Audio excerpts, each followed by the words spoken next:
오늘 청기누설을 시작할게요. 청기누설 시작하는데 서강대예요. 그렇죠? 솔직히 해봅시다. 풀어보니까 어때요? 갈 수 있을 것 같아요? 못 갈 것 같아요? 못 갈 것 같죠? 손 못 대겠죠? 이런 학교가 갈 수 있어요. 이거 무슨 말, 여러분 풀면서 어떤 거 느껴요? 아, 이거 되게 잘하는 애는 알겠구나. 그렇죠? 공부 많이 하는 애는 잘 풀겠구나. 이래요? 그렇지 않아요. 제 보기에는 지금 딴 학교들, 아, 내가 좀 더 공부해가지고 이런 거 좀 더 연습하면은 잡을 수 있겠구나. 이게 아니죠. 이거 지금서부터 타이트하게 땡겨도 못하겠구나라는 생각 들지 않아? 어차피 이렇게 나오면은요. 그러니까 제가 보기엔 이거는 상위권 학생들도 최상위권 학생들도 풀기 어려워요. 그렇죠? 그러니까 이런 걸 노려야 된다고요. 이런 걸 노려야 된다고. 한번 서강대가 어떤 식의 유형이 있는지 잘 들으세요. 나중에 이거 시험 보기 전에 오늘 강의했던 거는 다시 한번 저 어떤 레코딩을 해둘 테니까 서강대 보기 전에는 한번 꼭 청기누설 하는 강좌는 오늘 듣고 끝나는 게 아니고 나중에 시험 보기 직전에 다시 한번 리뷰하면서 그 학교 특성을 익혀가야 됩니다. 서강대요. 봅시다. 서강대 이과는 어떻게 보지? 이과 이렇게 보는 거 맞아요? 서강대 이과요. 안 봐봤어요? 몰라요? 이과 어떻게 보냐? 서강대. 영어 수학 같이 보냐? 한꺼번에 나오죠. 앞에 나오고 뒤에 수학 나오고 그래요? 이건 번외적인 얘기지만 어땠어요, 유경? 서강대가 시간이 모자라 안 모자라요? 영어 수학 같이 볼 때요? 일반적으로 제가 왜 얘기하냐면 이거는 번외적인 얘기지만 이과생들이 있어서 하여간 공통적으로 얘기해 줄게요. 영어 20, 수학 20이에요. 뭐부터 풀까요? 수학부터 풀어요? 영어부터 풀어요? 이것도 전략적으로 잘 생각, 물론 정답은 없어요. 수학 문제랑 영어 문제 같이 나왔을 때 뭐부터 풀어야 되는지에 대한 정답은 없어요.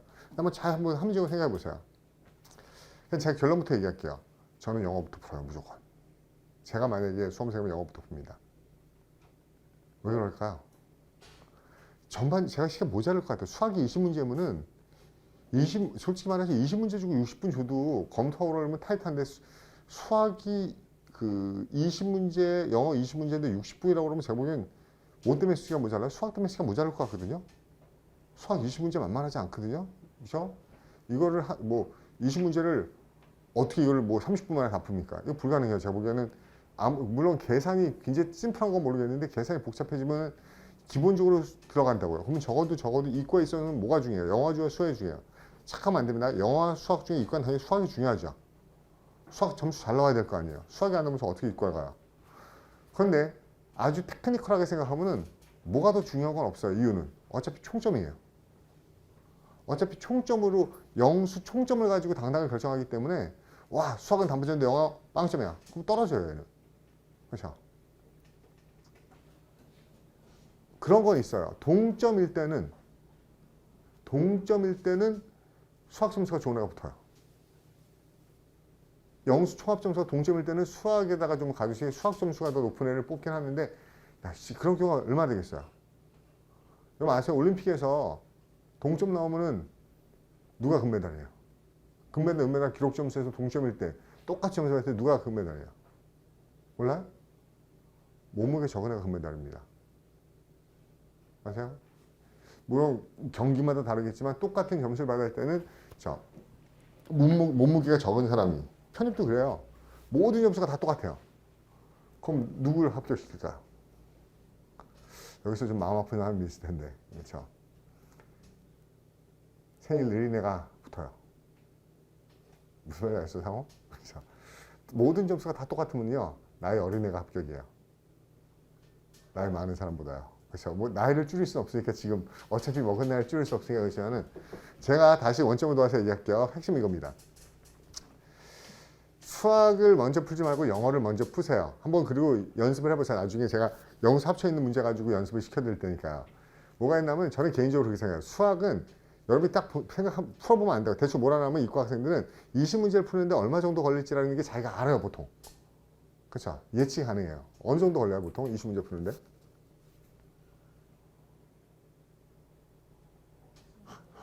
한 30분은 훨씬 넘게 걸리지 않아요? 30분 넘게 걸리죠. 어때요? 제동이 얼마나 걸려요? 20문제 풀려면? 수학되고 수학 문제 풀어봤어요? 20문제? 빨리 풀면 진짜 빨리 풀면 어?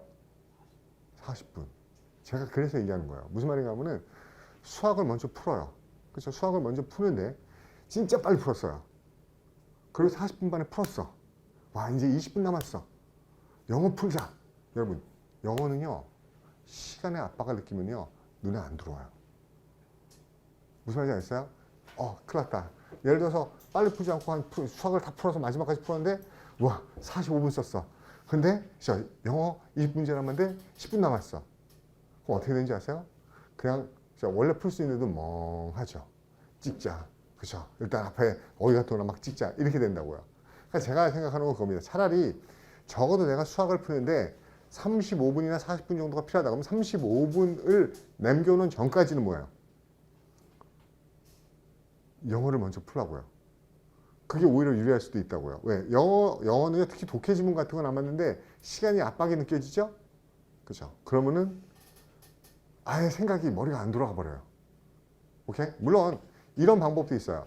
시간이 절대적으로 영어에서 모자르다 그러면 그때부터는 뭐야? 우리는 청기누설 방식이죠. 제가 맨날 여러분들 SF, GF, 제너럴 얘기했던 뭡니까? 안 읽어. 보기만 볼 거야. 그렇게 푸는 수준이 없죠. 그렇게 푸는 수준이 없죠. 그 지문 언제 다 읽어요? 시간 없어 죽겠는데. 그리고 지문 읽다 보면 어때요? 마음속으로 시간 모자른데 지문 읽다 보면은 지문 읽을 때 자꾸 까먹어요. 땅땅 놀고. 그렇죠. 그리고 물러가서 또 다른 문제 가고 다른 문제 가고 이런다는 겁니다. 자, 이건 다른 학교들도 마찬가지이기 때문에 자, 제가 얘기를 해드리는 겁니다. 인문계는 40분랑 60분인데 구성으로만 보면은 그렇게 타이트한 학교는 아니에요. 왜 타이트한 학교는 아닌가 하면 40문제긴 하지만은 그래서 독해가 중앙대나 한양대처럼 지문 긴 거 하나에 문제 하나씩 넣는 그런 양아치 짓은 안 해요. 지문 하나에 3개씩은 줍니다. 문제요. 그렇기 때문에 시간이 아주 타이트하진 않아요. 그렇다고 시간이 여유 있는 학교도 아니에요. 그러니까 서강대를 기본적으로 여지까지 한 6년, 5년, 6년간 아니요. 저 솔직히 한 10년 이상도 생각할 수 있거든요. 서강대는 계속 어려웠어요. 근데 되게 재밌는 게 2021년도 최근 서강대는요. 기존하고 바뀌었어요. 그러니까 제가 맨날 그러잖아요. 상위권은 문법이 중요한 게 아니고 논리 독해가 결정의 80%다 논리 독해에서 결정나라고 얘기했는데 그 예외가 서강대였어요. 서강대는 어휘, 문법, 논리, 독해 골고루 나왔어요. 특히 어휘하고 문법 비중이 굉장히 컸었어요. 4가지가 다 나왔다고요. 서강대는. 어휘, 논리, 문법, 독해가 다 비중이 컸었다고요. 그래서 상위권 중에서도 서강대는 야, 독해 위주의, 논리 독해 위주의 학교라고 얘기하기 힘들었었어요. 한 2, 3년 전까지만 해도요. 근데 자꾸 수렴해 가죠. 얘네도 완전히 논리 독해로 21년도부터 완전히 논리 독해로 바뀌어버렸어요. 한번 봐보세요. 어떻게 되었나 보세요. 이랬었다고요. 뭔가 하면 어휘 11문제, 문법 7문제. 그죠? 19년도까지만 해도요. 어휘 11문제, 문법 7문제, 논리 8문제, 독해 7문제 이렇게 됐다고요. 그러니까는 거의 뭐라고 해야 되나? 그렇죠? 어휘 문법 비중이 그렇죠? 거의 뭡니까? 50%가 가까운 거죠. 그랬더니 이걸 무시할 수가 없었다고요. 그런데 올해 어떻게 바뀌어 보세요? 4문제, 4문제, 12문제, 20문제예요. 이해합니까? 4문제, 4문제, 12문제, 20문제예요. 그건 뭐예요? 이게 10%, 20%고 이게 80%죠. 근데 아니에요. 80% 아닙니다. 왜 아닌지 아세요? 얘는 문항 배점이 있어요. 얘가 배점이 있다는 건 독해 3점이고 논리까지가 2점이에요. 그럼 보세요. 독해가 20문제면 이게 몇 점이에요? 이게 60점이에요. 그리고 이게 몇 점이에요? 24점이에요. 그럼 이 논리 독해가 몇 점이에요? 84점이에요. 제가 보기엔 80점쯤은 들어갑니다. 얘는 80점대 맞으면 들어갈 수 있어요. 오케이? 근데 이렇게 얘기하면 또 그렇죠. 80점대 말은 되게 쉽게 하시네요. 80점대가 야 80점대 들어갔을 때가 야 80점대면은 저건 뭡니까? 그렇죠? 여러분 그러니까 몇 개를 맞아야 되나 생각하지 말고 몇 개까지 틀릴 수 있나 생각해 보세요. 한 7, 8개 틀려도 들어갈 수 있다는 거예요. 그럼 여유 있다고 7, 8개만 틀려주면 돼요. 얄밉죠 이렇게 얘기하니까. 아, 7, 8개 틀리는 게 그게 쉬운 것 같아? 쉽게 알려드릴게요. 뭔가 하면은 틀리는 건 틀리는 겁니다. 과감하게 그 중앙대도 그렇고 한양대도 그렇고 성균관대도 그런데 과감하게 틀리라고. 틀려야 되는 건 틀리고요. 맞을 수 있는 것만 맞춰도 충분히 들어갈 수 있어요. 보세요. 사지선다고 유형 변화가 심한 학교라는 거는 엄밀히 얘기하면 유형 변화가 심하다는 건 요거는 나중에 다시 한번 얘기했지만 서강대는 유형 변화가 심한 게 아니고 우리가 보통 편입 영어 시험이다라고 그러면 전형적으로 우리가 모의고사 보듯이 위클리나 먼슬리 보듯이 전형적인 형태가 있잖아요. 기본적으로. 그렇죠? 그리고 그게 뭡니까? 그 어느 학교 상위권을 보든 중위권을 보든 하위권을 보든 간에 기본적으로 그 틀이 7, 80%는 동일한 상태에서 나머지 그 학교의 특이한 문제가 베리에이션이 조금 있을 뿐이에요. 근데 그 베리에이션이 조금 많은 학교라고요. 서강대는. 이런 문제는 다른 학교에서 못 봤는데 이런 거는 평상시 교재에서 못 보던 문제인데 이런 좀 특이한 유형을 많이 내요. 특이한 유형을 많이 내요. 그렇죠? 그래서 제가 여러분하고 여지까지 계속 하면서 문제 교재 보면서 했던 모의고사 보면서 했던 청기누설 방식이 굉장히 절실한 학교입니다. 그리고 그것만으로도 굉장히 좋은 점수를 받을 수 있어요. 됐죠? 서강대 어떤 특징 전체 특징했습니다.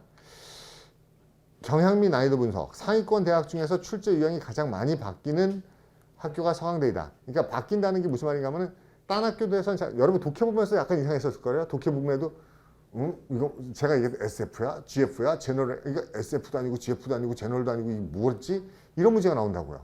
그렇죠? 근데 좀만 생각해보고 얘네 문제 풀어보면은 아 이거 굉장히 간단한 문제인데 말만 이렇게 바꿔놨구나. 딱 보면요. 여러분 문제 보면 알겠죠? 얘네는 나머지들은 according to passage which of the following statements can be inferred true 이렇게 나오잖아요. 근데 얘네 어떻게 나오는지 아세요? Which of the following is not consistent with the passage. 그 not constant나 constant가 나와요. 그럼 몸에 가면 자, 지문하고 일관성이 있는 것은 없는 것은 그러면 이게 주제야. 아니면 true야. SF 알 수가 없어요. 문제 자체가 문제 유형을 주지 않는다고요. 그렇지만 보기를 보면 알아요. 보기를 보면 이게 SF 문제인지 GF 문제인지 제너럴 문제인지 보기를 보고 판단할 수 있다고요. 그리고 여러분 이렇게 생각하면은 와 어휘 문법은 얼마 안 나오는데 논리하고 독해는 되게 중요하구나라고 얘기하는데 제가 보기에는 어디가 더 커요? 논리가 훨씬 더 커요. 독해보다 비중이요. 물론 이거를 분류를 저랑 다르게 하는 데도 있어요. 우리 기출문제도 저랑 다르게 해요. 왜 다르게 하냐면은 여러분 보시면 알겠지만은 보세요. 하나만 띄워봅시다. 시험 문제 한번 띄워봅시다. 이게 어휘 4문제, 논리 2문제죠. 짧은 논리 2문제죠. 그 다음에 문법 4문제, 그 다음에 논리 문제가 쭉 나오죠. 논리 문제가 쭉 나오죠. 근데 논리 문제 정말 짜증나는 게 블랭크 3개짜리가 나오죠. 딴 학교 잘 안 나오는 3개짜리 나오는데 3개짜리 거의 여러분뿐만 아니고 다 전멸이거든요. 거의 대부분. 근데 3개짜리 푸는 법 아주 간단해요. 아주 간단합니다. 3개 나오죠. 그 3개 나오고 끝났다고 생각했죠. 그리고 보통 17번부터 20번까지를 독해로 분류하는데 저는 이거 독해로 분류하지 않아요. 이게 논리예요. 문장 배열, 첨가, 삭제 이거 문장과 문장 간의 로직 만드는 거라고요. 전형적인 논리 문제예요. 근데 이게 왜 지금 분류가 잘못됐냐면은 빈칸이 나와야지 논리라고 생각하는 그 마인드가 편입이 되게 강해요. 솔직히 빈칸 나와도 문법일 수 있고요. 빈칸 나와도 독해일 수 있어요. 빈칸 나온다고 무조건 논리는 아닙니다. 어떤 그 글과 글의 논리적 구성을 얘기할 때는 이 17번부터 20번까지도 논리 문제예요. 그럼 그래봤자 논리 문제 12문제뿐이 안 되잖아요. 아니요. 왜요? 이 안에 논리 문제가 14마리 섞여 있어요. 여기 여러분 보세요. 이거요. 그렇죠? 3 블랭크 문제. 여기도 나오지. 여기 블랭크 나오지. 이런 블랭크까지 다 합쳐버리면 그렇죠? 논리 문제가 가장 중요하다는 겁니다. 근데 논리 문제의 특징은 항상 제가 어떻게 풀죠? SF예요. 333. 이해가죠? 그거 놓치지 말고 푸셔야 된다는 거야. 그러면 독해가 주제 찾기가 별로 없어요. 그렇기 때문에 SF 문제로 거의 대부분 해결할 수 있다는 겁니다. 이해가시죠? 다시 한번 봐드릴게요. 돌아가서. 그래서 실제로는 겉으로 드러나는 이 유형과는 다르게 우리가 논리적 추론 문제가 굉장히 중요하게 SF로 해결할 수 있는 문제가 굉장히 많다는 거예요. 물론 기본적으로 얘네가 단어가 어려워요. 단어가 어려운 걸 떠나서 그래도 요건 드려요. 요 전문제 보면은 한국말로도 무슨 뜻인지 모르는 단어를 막 나와요. 그렇죠? 한글로도 무슨 뜻인지 모르는데 영어 단어를 어떻게 합니까? 그 단어의 뜻을 바로 한글로도 모르는데. 그렇죠? 유대인들의 저녁 식사. 유대인 저녁 식사를 내가 왜 알아야 돼요, 그거를. 그런 데로 나온다고요. 자기 전에 드리는 저녁 만찬 기도. 막 이런 거 왜 알아야 되는데요. 그렇죠? 그래서 겁을 준다는 겁니다. 그렇게 좀 특이한 유형이 많은 거고요. 특징 중에 하나는 또 뭔가 하면은, 그죠? 어휘와 문법의 수가 완전히 급감했어요. 그러니까 서강대도 뭡니까? 이제 상위권 대학, 성균관대, 한양대, 중앙대 그렇죠? 와 더불어 뭡니까? 논리 독해가 당락을 결정하는 학교가 되어버렸다는 겁니다. 논리 완성과 독해의 빈칸 경우에는 저 귀찮아요. 이게 트리블랭크 문제야. 오늘 이것만 잡아가도 금덩어리죠. 트리블랭크 어떻게 푸는지요. 그렇죠? 마음을 비우세요. 자, 이 트리블랭크 문제를 완전히 이해하려고 생각하지 마세요. 그렇죠? 옛날에 그 주유소 습격 사건 있죠. 거기에서 누가 떴어요? 주유소 습격 사건이라는 영화에서 누가 썼어요? 이렇게 유호성이 떴죠. 유호성 알아요? 유호성? 유호성이 저 깡패로 건달로 나오는데 그죠? 다른 건달들이 패싸움이 나면 유호성을 제일 무서워해요. 왜? 유호성이 제일 잘 싸우는 것도 아닌데 유호성을 왜 제일 무서워하는지 알아? 유호성을 왜 제일 무서워할 것 같아요? 상대방 건달들이 싸우면은 유호성을 제일 무서워해요. 유호성은요, 이렇게 패싸움이 붙으면요, 여러 명하고 싸우잖아요. 한 놈만 찍어서 한 놈만 패요. 그죠? 그래서 저 새끼한테 걸리면은 자기만 따라서 죽어라 자기만 패는 겁니다. 한 명만 패요. 그러니까 짜증나는 거예요. 트리블랭크는요, 한 놈만 조지면 돼요. 세 개를 다 완벽하게 잡으려고 그러면 안 잡혀요. 단서가 없어요. 그래서 확실한 거 하나만 그쵸? 확 컨펌 되면 됩니다. 원블랭크라고 생각하시면 돼요. 오케이? 그러면은 완전히 달라 보일 수 있어 문제가. 오케이? 배열 문제. 솔직히 배열 문제는 어땠어요? 풀면서 와 너무 어렵다 이랬어요? 그나마 여러분하고는 저하고 뭡니까? 그쵸? 배열 문제는 우리가 뭡니까? 다수결, 떡잎, 빈칸. 그래서 빈칸 연습 되게 많이 했었죠. 다수결, 떡잎, 빈틈을 우리라고 했었죠. 그렇게 푸는 게 다 적용이 됩니다. 전체적으로는 최상위권 학생들도 굉장히 힘들어하는 난이도예요. 그러면 하나 강론을 볼게요. 어휘. 딱 보면 알죠. 네 문제인데 그렇다고 네 문제를 버리냐? 그것도 아니죠. 네 문제 가져가야 되죠. 그러니까 전에는요. 여러분 얘네가 무슨 장난치냐면 얘네는 되게 특이한 유형을 많이 내요. 얘네는 이게 보통 그 변하지 않고 항상 나오는 학교가 하나 있어요. 애널로지 유형의 유추 문제라고 그러는데 요 문제가 항상 나오는 학교가 어디 가면 세종대학교예요. 세종대학교는 매년 나옵니다. 이게 뭔가 하면 단어 두 개 짝 줘주고 그죠? 뭐 예를 들어서 courage, soldier 이렇게 군인, 그죠? 용기, 군인 짝 줘놓고 이 둘의 관계 똑같은 것은 그래서 뭡니까? 그래서 뭐 happiness, man 그죠? 뭐 이렇게 짝 써서 관계 찾는 거예요. 근데 생각보다 까다로워요. 이거 어렵게 내면은. 그리고 이 문제가 진짜로 어렵게 나오면 손도 못 대요. 왜 그런가 하면은 여러분 이렇게 기출 단어장 보면은 막 양어장 막 이런 단어 있잖아요. 그다음에 세장인데 이렇게 큰 조류를 담아둔 큰 에비어리, 양봉장, 에피어리 막 이런 거 나오잖아요. 그 단어가 기출 단어집에 있는 이유가 뭔가 하면 옛날에 고대 성대가 다 이 문제를 냈었어요. 그럼 뭘 알아야 되면은 여기서 돼지, 돼지우리, 그렇죠? 피그, 피스트리 이렇게 나온다고요. 그럼 밑에 뭔가 하면은 칠면조 집을 알아야 돼. 칠면조 우리 단어를 외워야 돼. 무슨 말인지 알겠어요?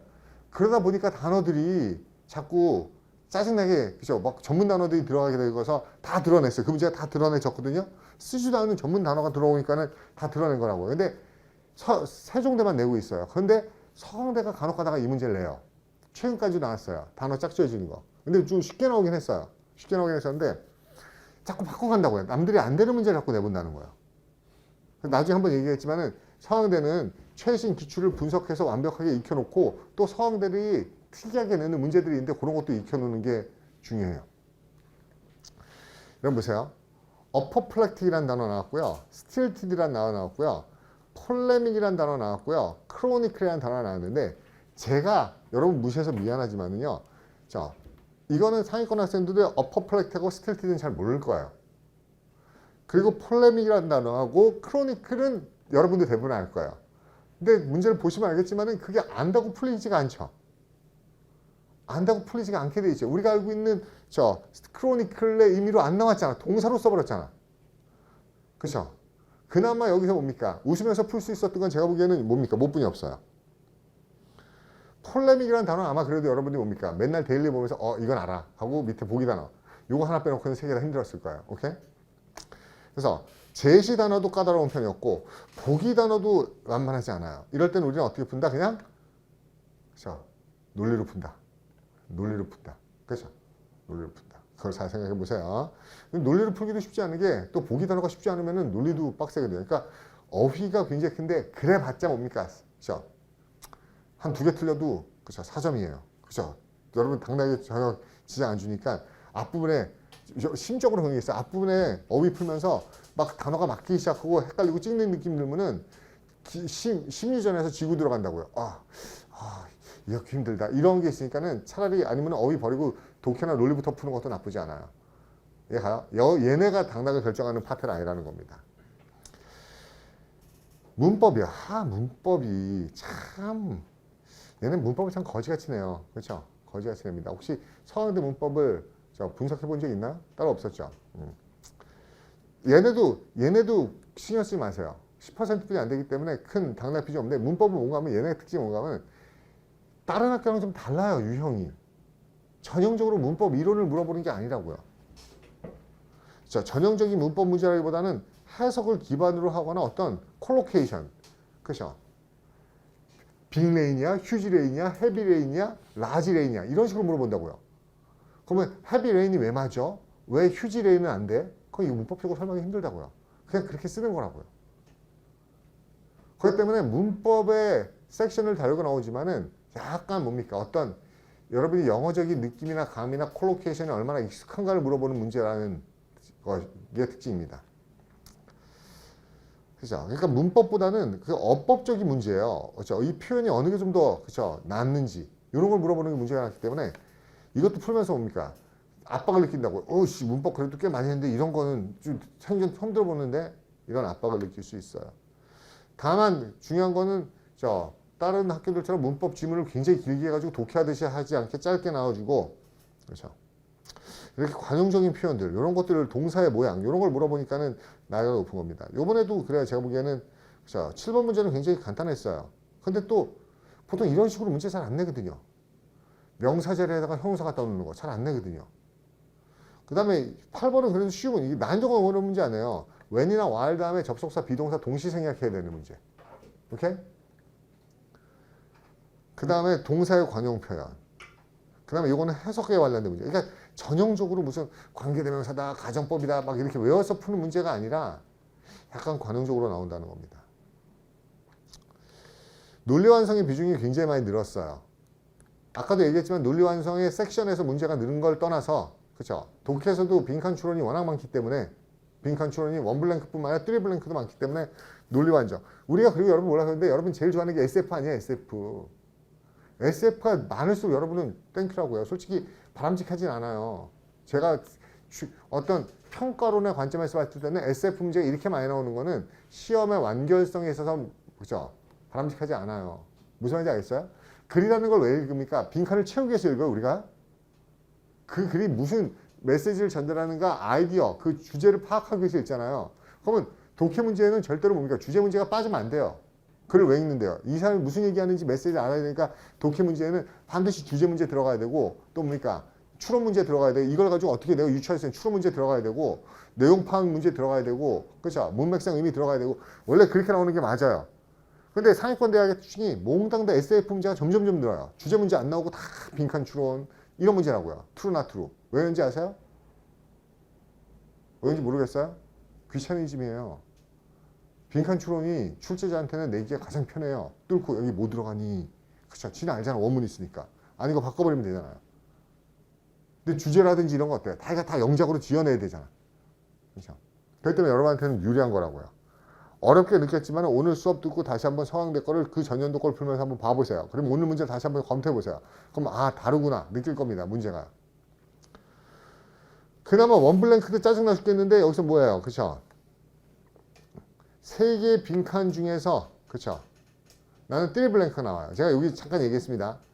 빈칸 한 곳에 정답이 모두 가능한 선택지를 제시해요. 그러니까 뭔가 하면 여기 못 알아듣는데 다 되네? 다 되네? 이런 게 있다고요. 그러면 당황스럽단 말입니다. 그렇죠? 원블랭크 문제는 빈칸 존으로 인과관계 파악해서 논리 문제 유형이다. 선택지로 제시한 단어의 수준을 파악. 그렇죠? 이것도 까다롭어요. 논리 문제의 선택지의 단어가 생각보다 만만하지 않은데 제가 이렇게 얘기할게요. 여러분 정도면은 이제 아주 기본적으로 지금까지 우리 복합 토닉 듣고 이디엄 토닉 듣고 데일리 봤으면은요. 뭐 완벽하진 않지만 그래도 뭡니까? 웬만한 나올 만한 단어는 눈에 대충 익혀놨다고요. 근데 내가 생전 이게 영어 맞아? 라고 듣도 보도 못한 단어다. 그럼 제끼세요. 알겠어요? 제껴버리세요. 그 문제 틀려도 상관없어요. 그냥 찍으면 됩니다. 추가적으로 문장 배열도 4문제가 됐어요. 근데 문장 배열은 그래도 제가 여러분한테 굉장히 여러 번 설명을 했기 때문에 배열, 첨가, 삭제 여러 번 연습을 시켰기 때문에 자, 다른 수험생들보다는 이쪽에는 여러분이 강점이 있을 거라고 생각하거든요. 근데 모르겠네요. 실제로 강점이 있을지는. 그렇죠? 이렇게 문장 배열과 트리블랭크 문제는 제가 얘기했죠. 청기누설 방식의 풀이법. 우리가 문장 배열은 다수결 떡잎 빈틈, 얘는 한 놈만 조진다. 그렇죠? 그 두 개만 가지고 푸셔도 충분히 극복할 수 있어요. 독해요. 20문제가 출제됐어요. 가장 많은 배점, 60점이라는 비중이에요. 그렇죠? 절반 이상의 비중을 가지고 있기 때문에 독해가 끝나면 안 돼요. 독해가 안 나오면 들어가기 힘듭니다. 오케이? 그래서 아까도 얘기했듯이 내가 시간적 압박을 느낀다 그러면 독해부터 푸는 것도 나쁘진 않아요. 왜? 앞부분의 거는 모르면 빨리빨리 보면서 찍을 수 있는데 독해는 솔직히 빨리 보면서 찍을 수가 없거든요. 한눈에 안 들어오기 때문에. 근데 문제는 독해 문제에 트리블랭크 문제가 되게 많이 출제하고 빈칸 추론이 많이 출제된다는 겁니다. 그렇죠? 그래서 아까도 얘기했지만 전체적인 주제 파악보다는 청기누설 방식에 의해서 SF, GF, 제너럴 그 방식으로 답을 추론하는 게 빠를 거야. 왜요? 지문이 생각보다 만만하지가 않거든요. 물론 제가 보기에는 중앙대나 한양대처럼 그렇죠? 한양대처럼 아주 수준 높은 철학적 지문이라든지 아주 사상적으로 심오한 내용 이렇게 넣지는 않았어요. 그렇지만 그럼에도 불구하고 여러분이 아주 수능에 나오는 지문처럼 말랑말랑하지도 않아요. 지문 내용이 말랑말랑하지도 않습니다. 세계 지도 왜곡 문제, 메르카토르 도법이죠. 디지털 기기의 사용 문제. 자, 사물의 가치와 의미가 어떻게 형성되는가, 자본주의와 광우병의 관계, 자, 매스 익스틴션, 대절멸 이야기. 그다음에 사회 구조 속에서의 복종이라는 거의 특징. 그다음에 문학과 사회가 문학이 사회를 어떻게 반영하는가, 코비드와 학력 격차. 그다음에 수치심이라는 거, 어떤 기원을 가지고 있는가. 그나마 심오한 건 수치심의 기원에 관한 글이 굉장히 심오하고 조금 철학적이었는데. 나머지들 것들도 그렇죠. 우리가 웃으면서 볼 수 있는 문제는 아니고 좀 시리어스한 시사적인 문제들이죠. 근데 이 문제를 실제로 보면 이거에 대한 지문의 파악이 완벽하게 안 돼도 문제를 풀 수 있다는 생각으로 풀라는 겁니다. 내용에 쫄지 마시고요. 철학적인 것보다 쉽지만은 만만하진 않아요. 그렇죠. 특히 문장 배열, 내용 추론, 그렇죠. 내용 일치가 그렇죠. 빈칸 완성 문제가 많이 출제되고 있다는 겁니다. 보세요. 여기 주제 파악이요. 원래는 독해 문제 주제 파악이 몇 개나 있어야 되는데, 근데 웃기는 게 뭔가 하면 얘가 재밌더라고. 얘. 그래 종류 물어보는 문제가 있었는데, 요게 제너럴 문제인데, 약간 문제를 바꿔놨어. 주제 파악 문제 없어요, 거의. 대부분 다 뭡니까? SF 문제들이에요. 그리고 주제 파악을 하게 그래 종류라고 쓴 것들이 약간 특이하게 장난을 쳐놨죠. 근데 오늘 보고 나면은 이게 무슨 장난친 건지 알 겁니다. 오케이? 물론 이 출제자가 약간 아이디어를 많이 냈어요. 기존의 패턴하고는 다르게 문제를 내려고 이 사람 문제 내는 법을 배운 사람이에요. 어떤 식으로 문제 내는지 배운 사람입니다. 다른 문제 보고 똑같이 문제 내요. 자기가 문제 유형을 조금 더 베리에이션을 해서 특이하게 문제를 내더라고요. 보세요. 하나, 둘, 셋, 넷, 다섯, 여섯, 일곱, 여덟, 아홉. 이 정도면 땡큐예요. 얘네는 또 짧아요. 그러면 그렇다고 지문이 무지 길지도 않아요. 지문 한번 봐볼게요. 문제. 독해 문제가 여기서부터 시작하는데 앞부분의 단문 좀씩 길어져요. 좀씩 길어지는데 그래도 이 정도면은 9개면 정말 땡큐입니다. 왜 땡큐인가 하면요. 여러분 한양대 같은 경우는 실제로 시험 보고 나면은 읽어야 되는 지문이 논리 지문도 연락이 길기 때문에 한양대 같은 경우는 읽어야 되는 지문이 거의 30개 육박해요. 30개 육박하는 지문을 어떻게 여러분 다 풀어냅니까? 못 풀어요. 수업해도 30개 지문 어떻게 봅니까? 못 보죠. 근데 그거에 비해서는 9개면은 해볼만 하다는 거예요. 근데 꼼꼼히 읽으면 시간 모자릅니다. 꼼꼼히 읽으면 시간 모자라요. 전체적으로 한번 총평을 해볼게요. 나중에 한번 다시 서강대 전에 꼭 다시 한번 리뷰를 하고 들어가셔야 됩니다. 편입 영어 시험을 보면 아까 제가 얘기했던 각 대학별로 정해진 유형의 문제들이 있어요. 그리고 매년 비슷한 문제와 난이도로 출제를 하는 게 일반적이에요. 근데 서강대는요. 다른 상위권 대사들과 약간 상이한 유형의 문제를 출제를 많이 해요. 그래서 수험생이 접할 때 어때요? 당황스러운 겁니다. 되게 웃긴 게 뭔지 아세요? 이대를 보시는 여학생들 나중에 제가 이대를 청기누설을 다시 한번 할 텐데 이대 보는 학생들은요. 맨날 얘기하는 게 그거예요. 선생님 이대 문제 너무 어려워요. 왜? 그랬더니 마지막에 나오는 이대 문제 어떻게 나오나? 이대 문제가 빈칸 채우는 건데 20개짜리 단어를 20개 주고 20개를 가지고 10개를 채워야 돼요. 그러니까 논리 완성이라고도 애매한데 그 유형을 되게 힘들어합니다. 실제로 보면 어렵지 않아요. 근데 왜 어려울까요? 딴 학교에서 풀어본 적이 없기 때문에. 그럼 미리 얘기해드리면 이대 같은 경우는요, 매년 어떻게 해야 해요? 막 시험 보고 나서 머리를 쥐어뜯는 학생도 있어요. 왜요? 이대가 딴 데서 안 내는 유형의 문제를 하나 딱 내요. 뭘 낼 것 같아요? 그죠? 반이어요. 어느 학교도 반대만 찾는 거 안 나와요. 근데 이대만 유일하게 뭡니까? 앞에 네 문제 동의어 찾다가 저 뒤부터는 반이어 찾으라고 나와요. 그러면 1년 내내 동의어만 찾아보트 해가지고요. 반이어도 그냥 동의어로 풉니다. 나네 안 돼. 그죠? 그러니까 익숙하지 않기 때문에 그렇지 익숙해지고 이게 어떤 유형이라는지 파악되면은 쉽게 풀 수 있습니다. 그래서 서울대 약간 그렇죠.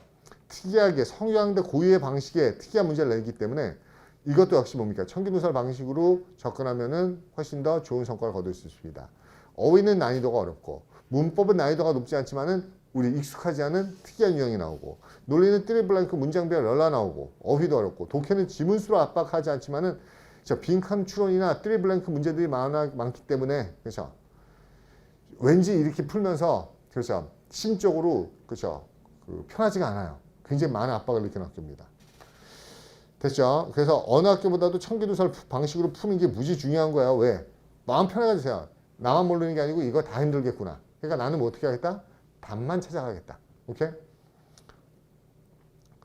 아까도 얘기했지만 얘네는 어널로지 문제도 많이 내고요. 이 클로즈 테스트라는 게 뭔가 하면 얘네는 이거를 원래 옛날에 굉장히 많이 냈었어요. 근데 요즘에는 내다 말다 하기 때문에 나중에 이것도 한번 연습을 시켜드리긴 할게요. 왜? 또 갑자기 훅 튀어나와 버리면은 방은 없죠. 지문 하나에다가 빵꾸 10개 뚫어버려요. 지문 하나 주고 빵빵빵빵빵빵 10개 또는 5개 뚫어가지고 다 채워라. 이렇게 나오는 경우도 있어요. 근데 원래 그게 굉장히 중요한 문제, 좋은 문제거든요. 근데 얘네는 그렇게 문제를 잘 내지 못하더라고요. 그렇죠? 그래서 또 얘네 또 옛날부터 뭔가 하면 이 구두점, 펑츄에이션, 콜론, 세미콜론, 그 다음에 대시, 그렇죠? 이런 것들이 어떻게 쓰이나, 그렇죠? 이렇게 쓰이나. 혹시라도 제가 까먹으면은 이런 것들은 서강대 보기 전에 요거 정리된 거나 풀 수 있는 연습할 거 좀 저한테 주세요라고 꼭 얘기를 하세요. 왜요? 작년에 안 나왔지만 언제든지 다시 소환시켜서 나오게 되면은 세미콜론, 그죠? 콜론, 대시, 그죠? 하이픈 이런 것들의 의미가 뭔지 모르면은 그냥 백지 내고 나와야 됩니다. 찍어버려야 돼요. 오케이? 유추 문제도 그죠? 좀 풀어보셔야 돼요. 그래서 지난 10여 년간 서강대 기출 문제를 살펴보면 당해 연도에 해당 연도에 출제되지 않았더라도 언제든지 출제될 수 있으므로 얘네가 자주 내던 그런 특이한 유형, 서강대만의 특이한 유형을 살펴보는 게 중요해요. 왜냐하면 지금 얘기했던 이런 문제는 딴 학교에서 안 나오기 때문에 연습이 안 돼 있단 말이에요. 이해가요? 광운대 같은 데 보면은 그런 거 있어요. 딴 데서 안 되는데 광운대만 덕성여대인가 광운대 보면은 뭡니까? 문장 3개 주고 동시에 빵꾸도 넣고 공통으로 들어갈 단어. 근데 그 공통어를 들어갈 단어인데 문장마다 어때요? 의미가 달라요. 그렇죠? 그래서 공통적으로 이런 문제들은 그 학교만이 내는 유형이기 때문에 그때그때 알아두시는 게 중요하다는 겁니다. 오케이? 그러면 본격적으로 한번 들어가 보겠습니다. 문제를요. 문제를 서강대에 대해서 질문하실 거 있어요? 따로? 없죠.